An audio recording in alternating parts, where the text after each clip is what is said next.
So I just wanted to make a start because I met John Wood 5 years ago, just before I started at Atlassian at the IMAX Theatre. And look, we were like 250 people then at Atlassian, so I'm not expecting a lot of hands to go up. But was anyone at the IMAX Theatre 5 years ago? Okay, there's a few. Okay, that is a pretty good turnout. Then a year or two later, John came and spoke at an All Hands at the Wesley Theatre. Can I get a show of hands? Who was at Wesley at the All Hands there? Okay, pretty much the same people. So we've got everyone in Manila, and then we've got at least half the crowd here who have never heard John speak. So get ready, because I tell you, the first time I heard John speak, I didn't have these with me. But I've come prepared, so I hope you have too. And it's not because it's depressing. It's because I was so inspired by the change that we can make as the Atlassian Foundation, and that we are making. So John will tell you about the girls that he's met and the lives that have been changed. And there's something very inspiring about knowing that you can help these girls too, and that everyone is, through either the Workplace Giving campaign, the $1 a Day campaign that 750 Atlassians are taking part in, and then the Atlassian Foundation donations as well. I mean, that's just amazing work that everyone's doing. Because these girls, they weren't through no fault of their own. They were just born in the wrong place at the wrong time. And you and I had the privilege of being born in the right place at the right time. And because of that, most of us got a good education. And so that's really something where we can give back, and we have been giving back in. So congrats to everyone for their partnership with Room to Read. When John started Room to Read back in 2000, when he decided to leave Microsoft to change the world, sounds like a book title, he had the BHAG, the big, hairy, audacious goal of reaching 10 million children in poverty to change their lives. And last year, Room to Read did just that. And Atlassian was part of that journey. 7 years ago, we got on board, and we've changed the lives of over 250,000 girls through our partnership with Room to Read. So it's something to be proud of. And on that note, I'm going to hand over to John so he can tell you more about it. Thank you. Thank you. Good morning, Sydney, and good morning, Manila. And good morning. I think a few states are involved on too. So hello to anybody in Austin or San Francisco or anywhere else that they are tapping in from. I'm so glad you said that I was not going to be depressing, since it is Monday morning, and the last thing you guys want is something to be depressed about on Monday morning. So thank you for giving me license to not be depressing. I'm actually really excited to be here. This is Atlassian has turned into one of Microsoft's Room to Read's most important partnerships. And it's been incredible that something that started from humble beginnings has gotten so big. And that's a statement you can, I think, make about Room to Read, humble beginnings that's gotten big. You can say that about Atlassian as a company, humble beginnings, and have gotten probably bigger than any of you could have imagined, or certainly that Mike or Scott could have imagined. And the Room to Read partnership with Atlassian. I don't know if everybody knows the way this partnership started, but what had originally happened is that Mike and Scott had come to one of our world-famous wine galas. And the deal with the Room to Read Wine Gala, it's a really good deal. You come, you drink really great wine. It's been donated by some of the best wineries in Australia. You may have one or two glasses too many. And then when I ask you to put your paddle in the air to fund a school or a library or fund 50 years of girls' education, you have what we call the financial hangover. The next morning you say, wow, I actually gave more money to Room to Read than I thought I was going to give. And what happened is that Mike and Scott came to one of our wine galas, and they were working with a number of team members, including Daniel Freeman when Daniel was here, and they came up with the idea of the Atlassian starter license. So the idea became to actually let people download 5 applications, but charge $5 and have all $5 go to Room to Read. So the idea was you get 5 great apps, charity gets money. Mike and Scott and Daniel called me to pitch me on it, and I said, how much do you think you guys will raise? And they said, we hope to get 5,000 downloads. We'll raise $25,000 US. We said, that's great, 25,000 US, that's enough to build 5 libraries. 5 libraries serving 400 children each would be 2,000 children who would get access to a library. So let's go ahead and get started with this. Well, as you know the history, the downloads happened, it went viral, it got all over Reddit, it got all over Facebook and Twitter, and they hit $25,000 in the first 48 hours, and they kept going, they kept going, they kept going.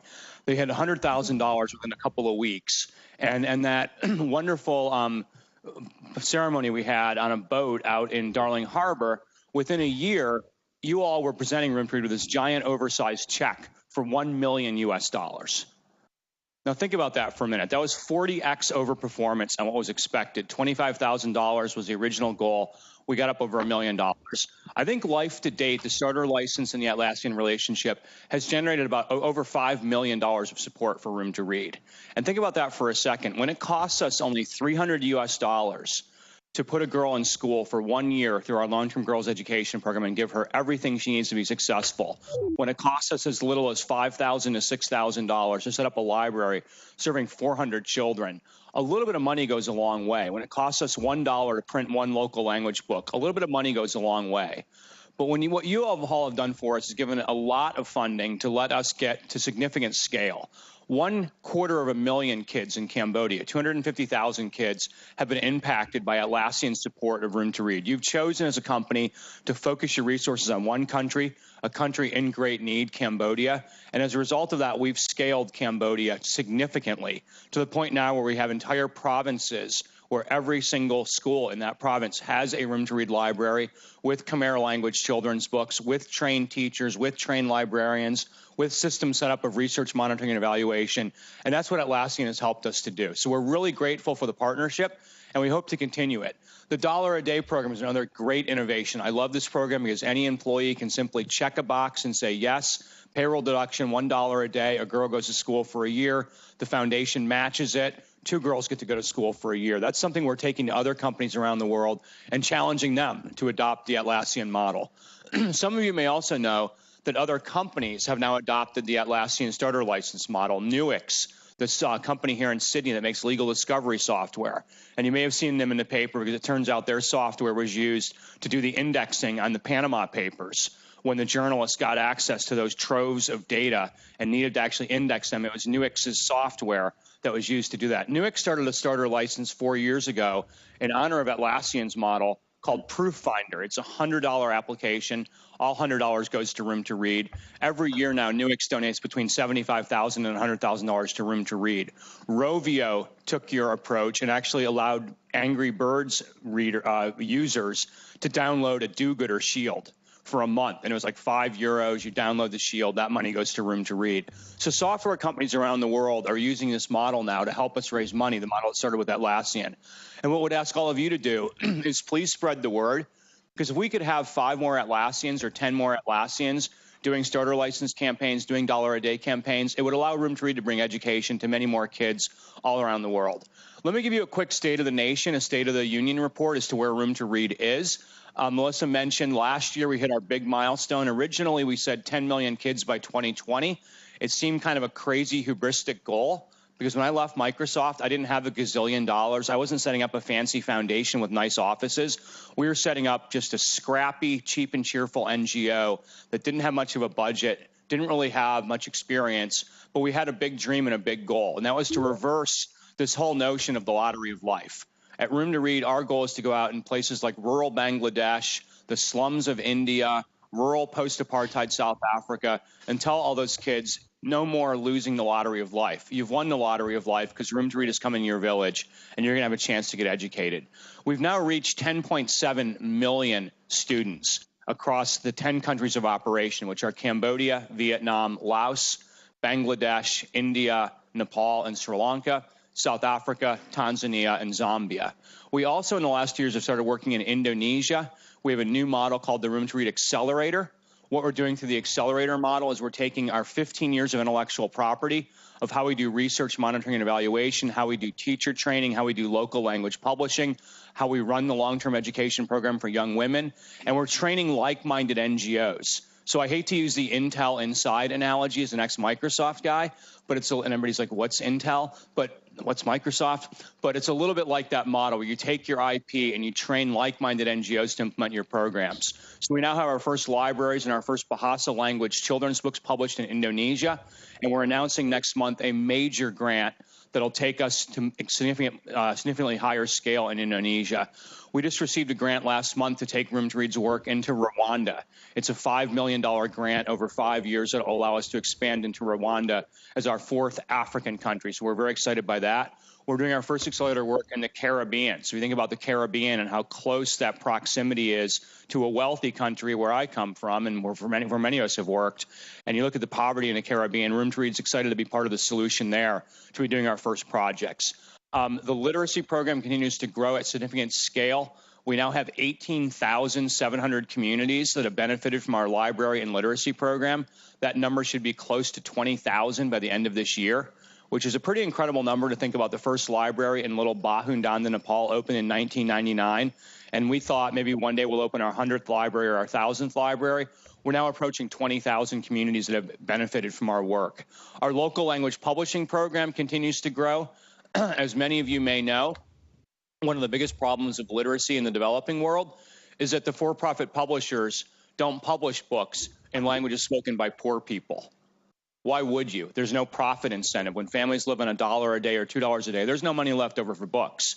But if you think about that, the lack of books in the Khmer language, the Lao language, the Nepalese language, Sinhalese, Zulu, Xhosa, the list goes on, the lack of books in those children's mother tongues is what causes a lack of literacy from a young age, which means you have no foundation for education.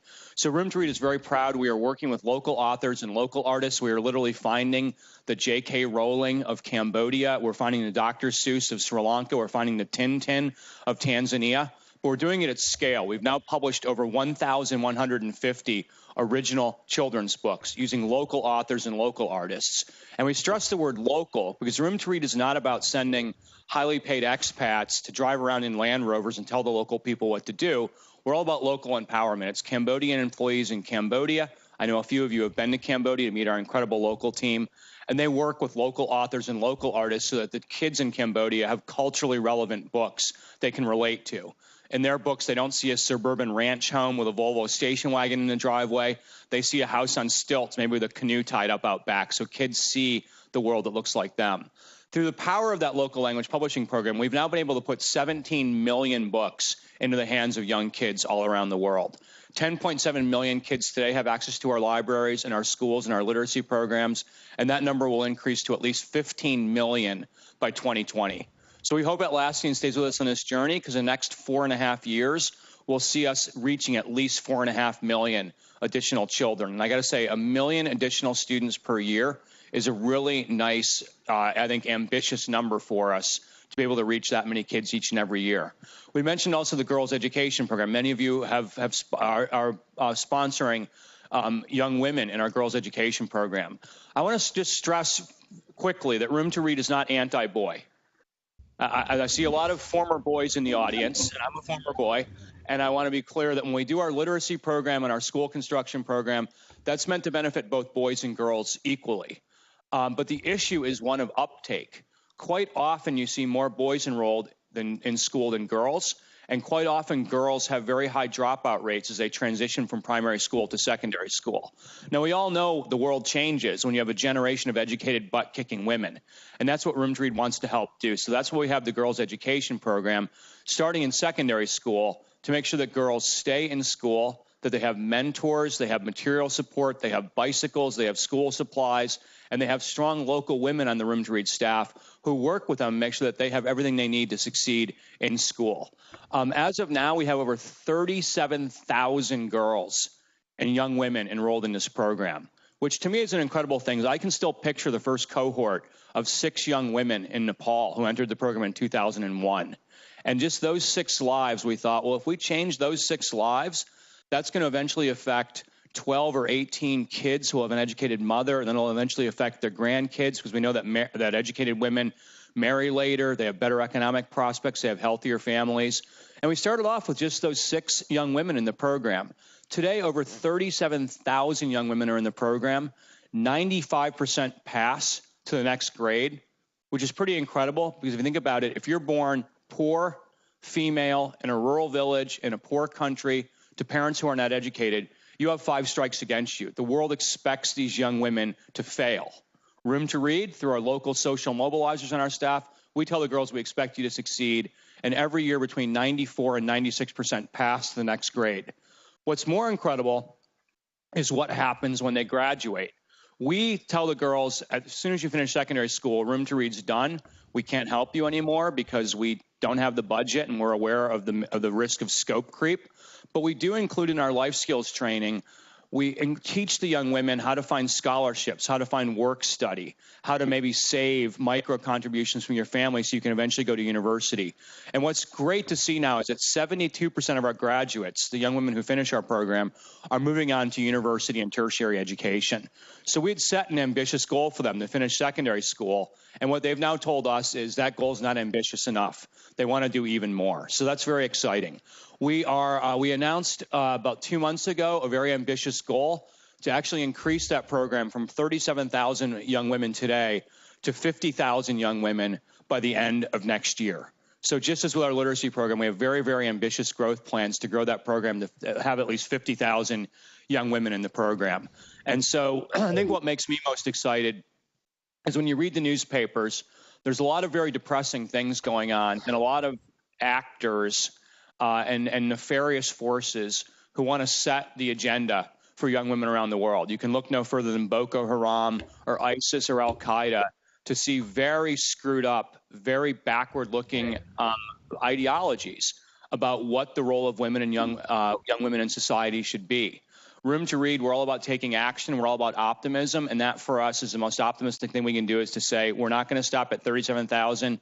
Guess what? We're also not going to stop at 50,000. As soon as we get 50,000 young women in the program, I guarantee you at the management team level and at the board level, we're going to celebrate for about 5 minutes and then say, okay, how do we get from 50 to 75,000? How do we get from 75,000 to 100,000? And we hope you'll all be with us on this journey because I think education is clearly the best hope for anybody, anywhere. Without education, you're not you. Without education, I'm not me. What you're helping Room to Read do is absolutely incredible. But we don't want to slow down, and we hope that one day even 15 million students by 2020 will look like a small number in the rearview mirror. I know that some of you, how many of you have visited our work? Has anybody been to Cambodia? 1, 2, 3 of you. Well, we're really excited to announce, I think you announced it this morning, but this is our fourth annual, Chantel, or fifth annual Atlassian trip. Our fourth annual Atlassian trip to go fifth annual Atlassian trip. It doesn't really matter. 20 of you are being invited to go to Cambodia. You don't give a damn whether it's the fourth annual trip or the fifth annual trip. The important that your speaker is getting caught up on that. What's important is that 20 Atlassians are being invited to go to Cambodia. I hope each and every one of you will apply. I can promise you as a guy I've been going to Cambodia for 22 years. And the country has changed dramatically from the days that the Khmer Rouge was burning down schools and murdering teachers. It went through a very tenuous time in the late 90s and in 2000, 2001, 2002 when Reed first started working there. It was a very sad country and a very depressing country. What I've noticed in the last 5 to 10 years is the resilience of the Cambodian people. They've been through a lot, but they're strong. Their dedication to family and their dedication to education. You can't find a family in Cambodia that doesn't want their kids to get educated. They know this is the future. Cambodians want to integrate with the rest of the world. Cambodians love receiving visitors, especially visitors who aren't just there to eat banana pancakes and go wherever the Lonely Planet Guide goes to tell them. They love seeing visitors like you who are there to help them to build a better future for their children. So the dates, I believe, are December 5th through the 9th. I can promise you, Call Khan, our country director, is one of the most impressive people you will ever meet in your life. I call Call.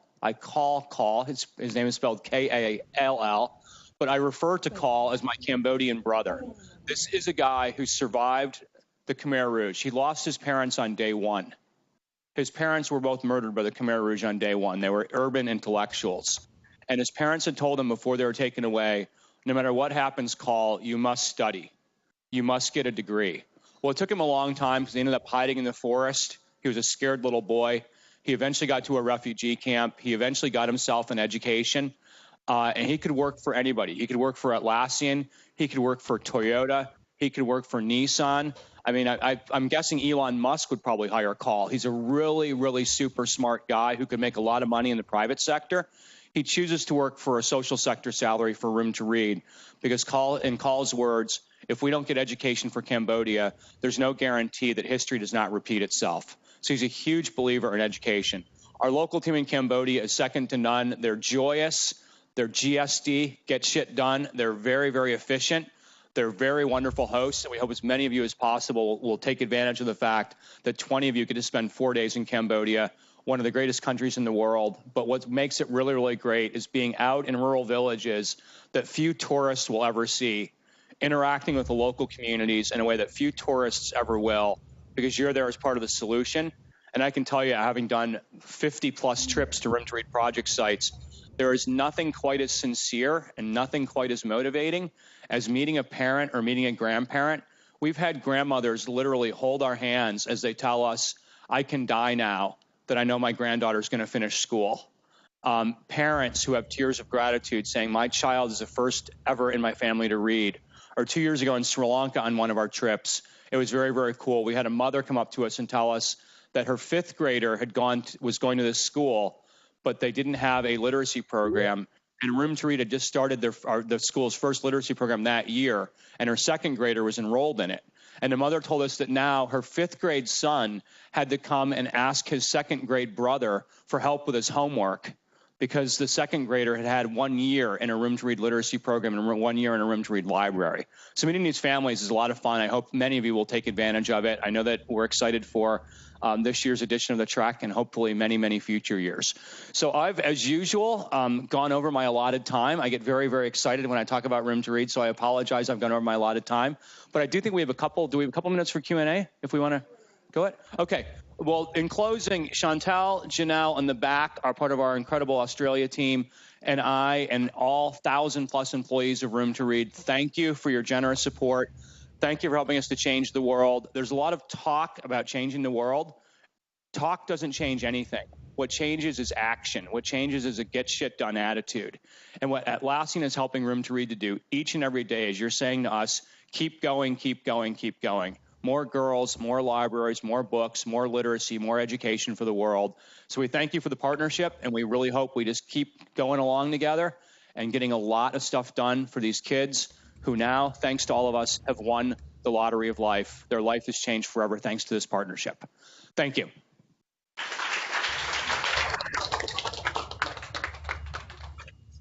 Thanks, John. So we are going to open for questions, and I think Manila has a question.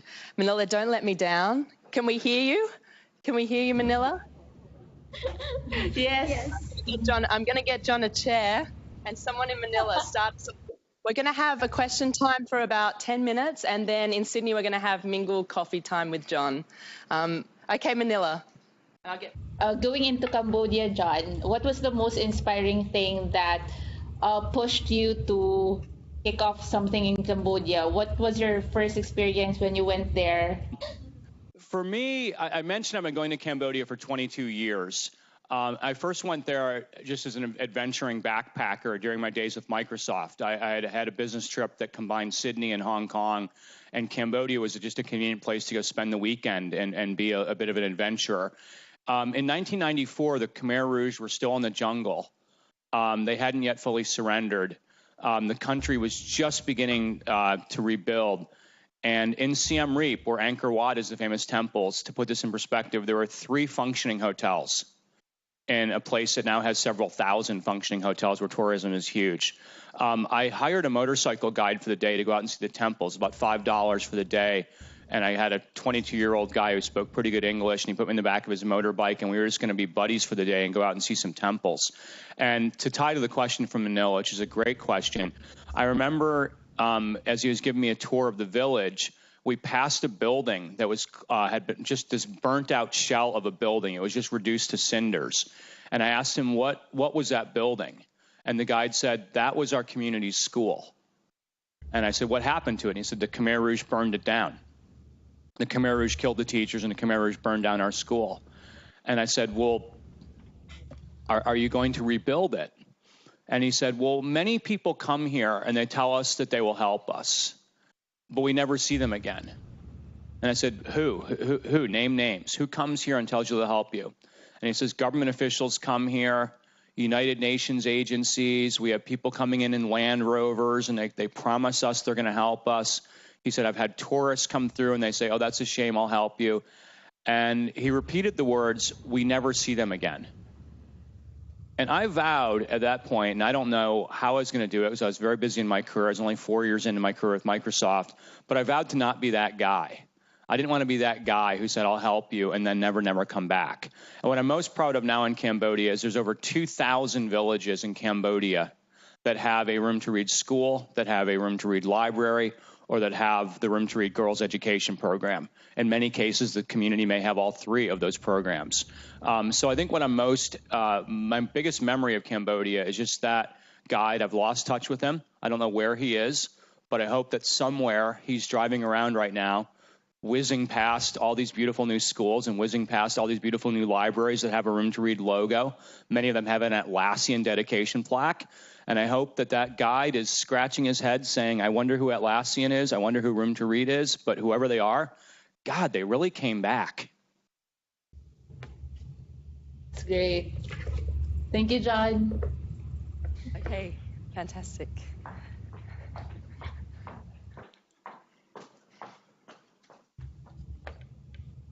John, what would it take for you to say that the job is done in Cambodia, and what's your exit strategy? Not really. Well, that's a great question, and I like that you're obviously a big thinker, because you're like, how do you actually cover an entire country? What we're trying to do in Cambodia and in other countries is basically flood the zone in each province in terms of actually having our literacy program go into each and every school that we can go into. We can't go into every school because if a school is just completely dysfunctional, we have to challenge them to get their baseline higher so we can actually work there, so we're not just throwing money away. But the goal in each province is to work in every single school that we can work in, and then when we get to that point, move on to the next province. To start, you have to start at kind of a district by district level. So I'll tell you an example of this. 2 years ago, my wife and I were in Cambodia on a room to read investor trip, in Sri Lanka on a room to read investor trip. And there was a library opening that day. Actually, my friend Katie was opening it in honor of her daughter. And the district education officers had come out to say thank you to us. And they told me that this was the 17th library in their district. Their district only had 17 schools. So this day represented the day that their district was completely saturated with room to read projects. And they had then introduced us to the head of the next district over. And Room to Read had committed to actually then doing the same thing in that next district over. So it'll take some time, but if you actually look, and if any of you go on the Cambodia trip, just ask Carl Khan to take out a map of Cambodia and show you the districts where we are full, the districts where we are in process of being full, and the districts that are still on the map. And you'll see that actually we do have a long-term plan to basically fill the entire country. It'll take probably 10 more years to get there, but that is our strategy. The other part of it is actually getting governments to adopt our programs at a national level. The fastest way we can scale is the way we're doing it, for example, in Vietnam, where the government is now taking our library and literacy model and actually adopting it at the provincial level in some very, very large provinces with a lot of kids. In Rwanda, we are coming in to help the government rebuild the entire second grade literacy pedagogy. So we can also scale not just through direct implementation, we can also scale by being able to show the governments our statistics to show our reading scores are significantly higher than the schools Room to Read does not work in, and then the governments make the decision to actually take and adapt our programs. And there's a lot of examples from Tanzania to Rwanda to Indonesia to Nepal to India where our model is now being used by the governments at a provincial level and spreading that way.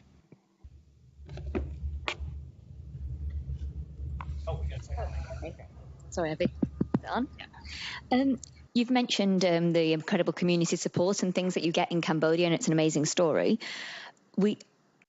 What kind of challenges do you face, though, with the community and families there? Is there pressure on the girls to drop out and get married, or is it less so in Cambodia compared to other countries?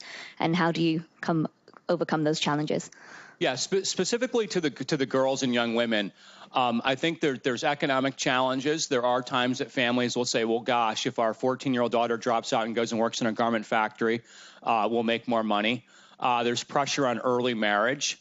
A little bit less in Cambodia, let's say. It's probably a bigger issue, let's say, in Zambia, where it's quite often common for girls at age 13 or 14 to be getting married. What we do in each and every country is we have a couple of important things, and this is all included in the $300 per girl per year. Number one is we have what we call life skills courses, and these life skills courses are non-academic. They take place outside the school day. It might be after school or on weekends, where we have Room to Read social mobilizers, who are these very strong local women who are our employees, and they're Cambodians in Cambodia, and they are Nepalese in Nepal. And they have courses with the girls where they teach them everything they need to know about what it's going to be like to face the challenges of becoming a young woman. So everything from health. We work with the girls to make sure that they realize that menstruation is not a reason to stay out of school. We work with the girls to learn what their career options are.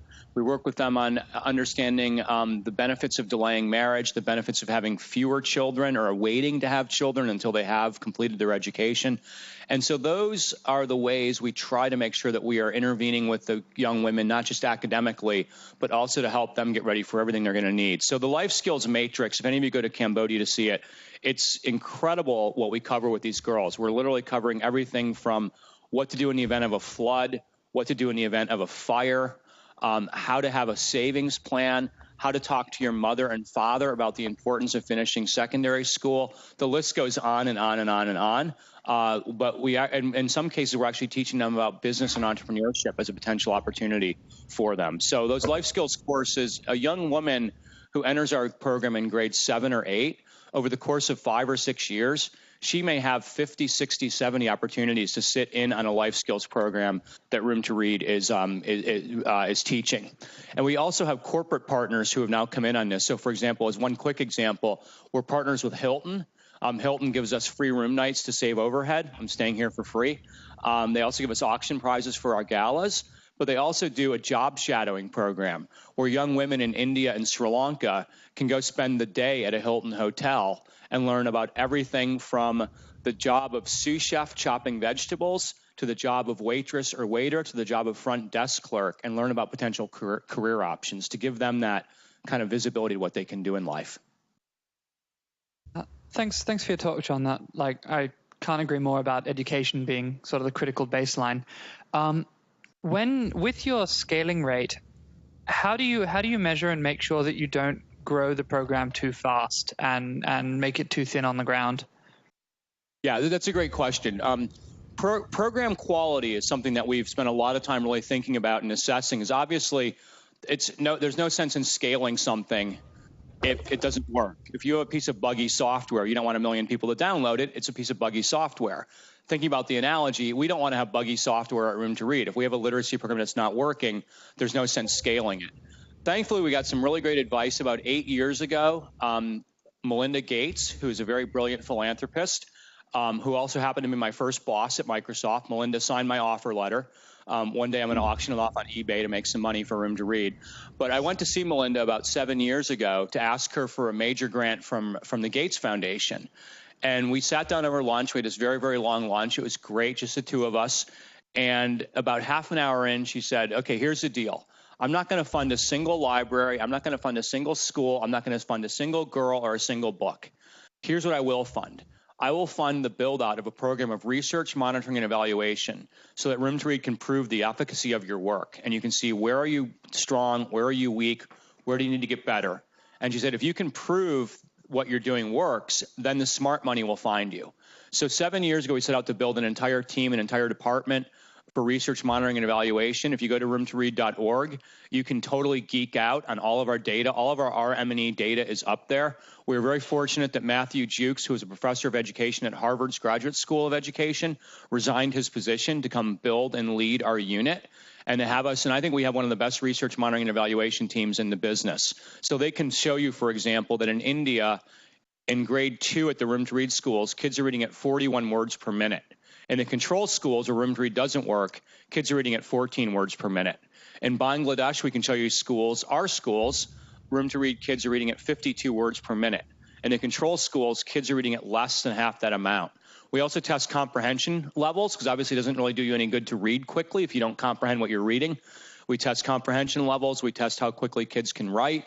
We test how many books are being checked out of libraries. Well, that number is going up over time because when I actually test for habit of reading.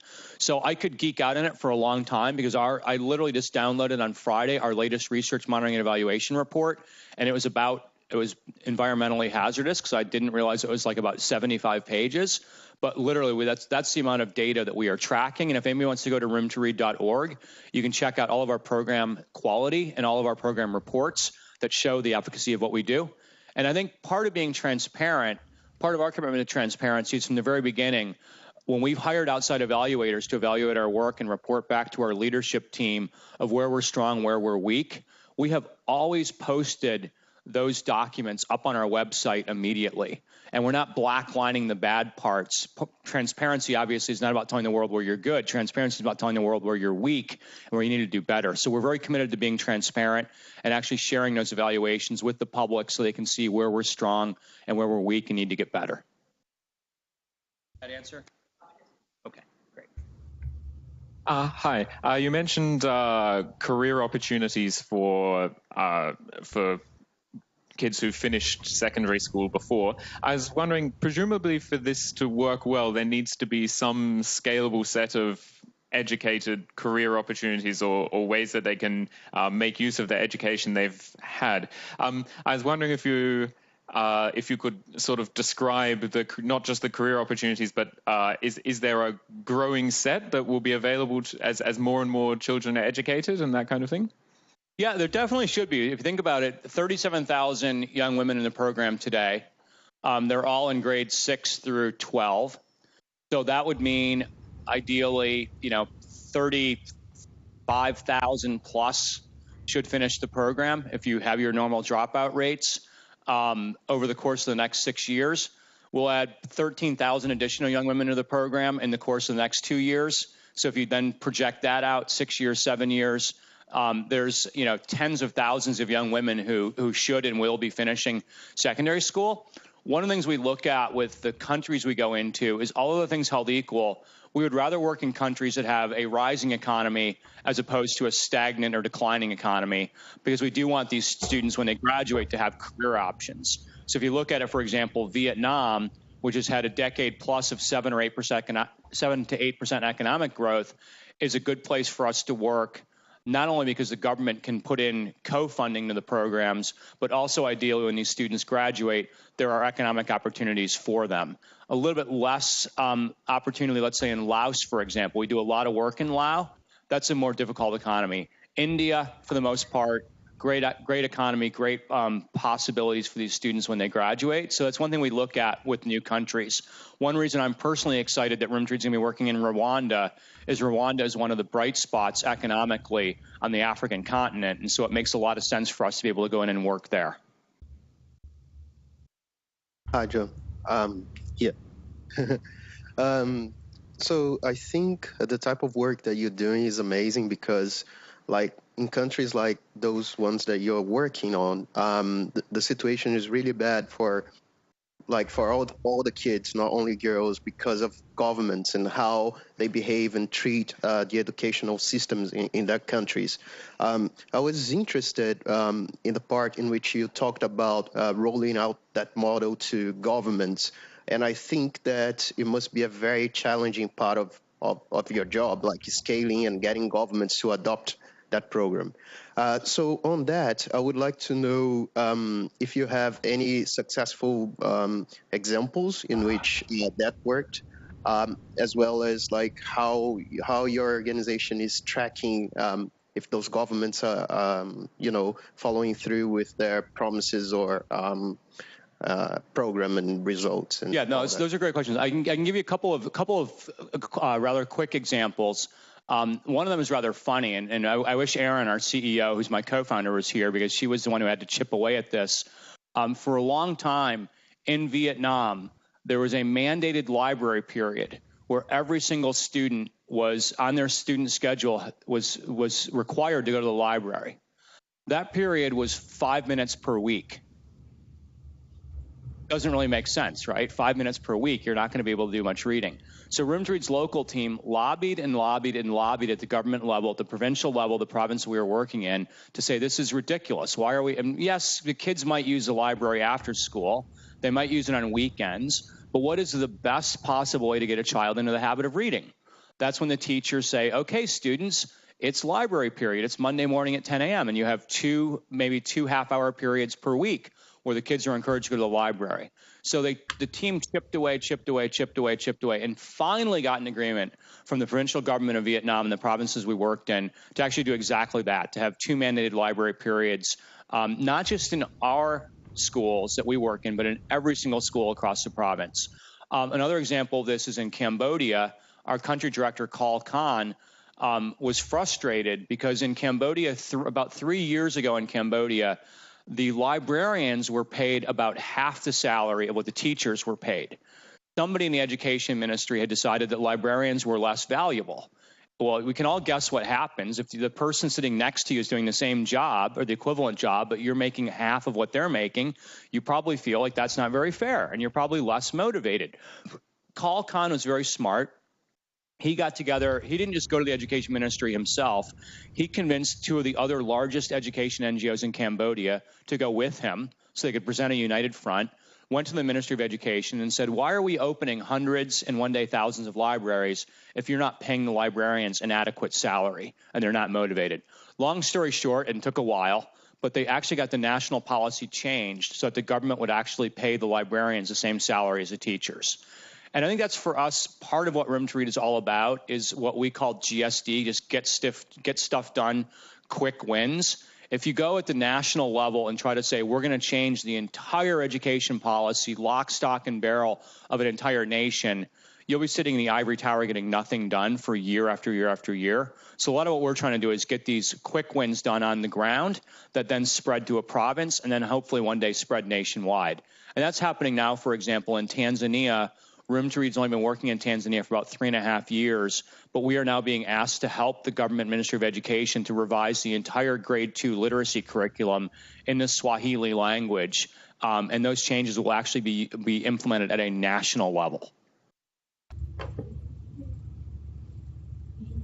Hi, John. This is Kathy from Manila. I would like to ask, how's Room to Read working with other organizations in Cambodia with the same mindset and whose goal is also to improve literacy in Cambodia? Yeah, let me answer that question, not just particular to Cambodia, but just at a global level in all 10 countries where we work.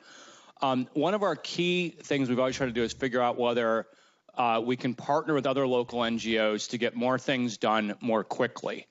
You don't want to partner with everybody because I got to tell you, most NGOs out there are either poorly run, chaotic, or completely non-scalable. And if we see a potential partner that has any of those things, chaos, inefficiency, or really just thinking at a very, very small scale, it doesn't really make sense for us to partner with them. When we can find NGOs that have complementary skill sets that also are scalable, then it can make sense to partner. So an example of this, some of you may know about our work in Nepal, working to free young women from household bondage, from household slavery. There's a program in Western Nepal, an age-old practice, I should say, called the Kamlari system. And the Kamlari, Kamlari, is the name of a caste in Nepal. If you are born into the Kamlari caste as a young woman, it is traditional for you to be sold by your parents for the equivalent of about $20 per year to be a household servant for the equivalent of a middle-class family. So the young women at age 4 or 5 or 6 will literally be suddenly in a stranger's home. They'll be cooking, cleaning, doing the dishes, doing the laundry. They may live in the goat shed. They will never see the inside of a classroom. It is a program that is technically illegal, but nobody's enforcing it. So Room to Read decided 5 years ago to work with a local group called the Nepalese Youth Opportunity Foundation. And the idea was very simple. Nepalese Youth Opportunity was very good at freeing these girls, at agitating politically and saying we need to shut this system down and getting the local police to actually free the girls from bondage. But once the girls were out of those households, they wanted to go to school. So we had a very simple partnership with Nepalese Youth Opportunity to say every single girl you free we will put into the Room to Read long-term girls education program. They had 400 the first year, 600 for the second year, but the third year they had freed 700 girls from bondage. And Room to Read had put all of those girls into our long-term girls education program. So that's just one example, and thank you for that question from Manila. One example of our pragmatic approach to partnering to say if we can find groups like that we can work with, then all the better. We can get more done more quickly. Thanks, John. I'm going to officially wrap things up. Thank you for your time today. I really appreciate it. We'll just give John another round of applause. Thank you.